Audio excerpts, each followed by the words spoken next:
Zander enters the workshop, his eagerness tinged with guilt. Hi, Dad. Can you help me build a birdhouse now? My dear son, I'm ready if you are. Let's pick out some wood. Dad guides Zander toward the scrapwood bin. Dad says, I thought you were playing with Landon today. Zander replies, he left. I wanted to do this, so I told him I had homework to do. Dad frowns, sensing the lie. Dad and Zander work together, carrying wood to the workbench. Zander, you mean you lied to Landon? Dad, not really. I do have homework, but I'll do it after we finish the birdhouse. But you purposely led Landon to believe that you were going to do the homework now. That's a form of lying, Zander. Zander stands firm, defending his actions. Zander argues, well, what was I supposed to say? Go home. I don't want to play with you anymore? Zander insists. Anyway, it was just a little lie. It won't hurt Landon's feelings or anything. He'll never know. Dad grabs a wooden board, his grip firm and resolute.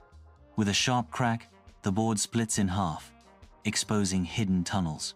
Zander, my son, I want to let you know that all lies hurt the people who tell them. You could have just explained that you wanted time to work with me before doing your homework.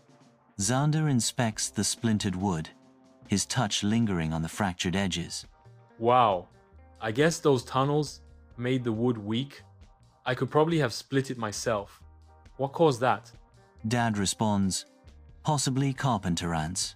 They eat away at wood until it's weak and easily breaks apart. Dad stares silently at Zander, his expression thoughtful. Zander, my son, ants are little, but they can do a lot of damage. Lies are like that too.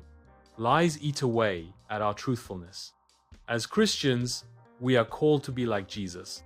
He gives us the power to be truthful too, Dad says. Zander flinches, his face etched with immediate regret. I'm sorry, Zander says, his voice barely a whisper. He pauses, then wonders aloud. Should I text Landon and tell him to come back?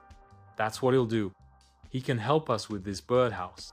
Lies eat away at truth, but Jesus makes us strong in honesty. Therefore, each of you must put off falsehood and speak truthfully to your neighbor.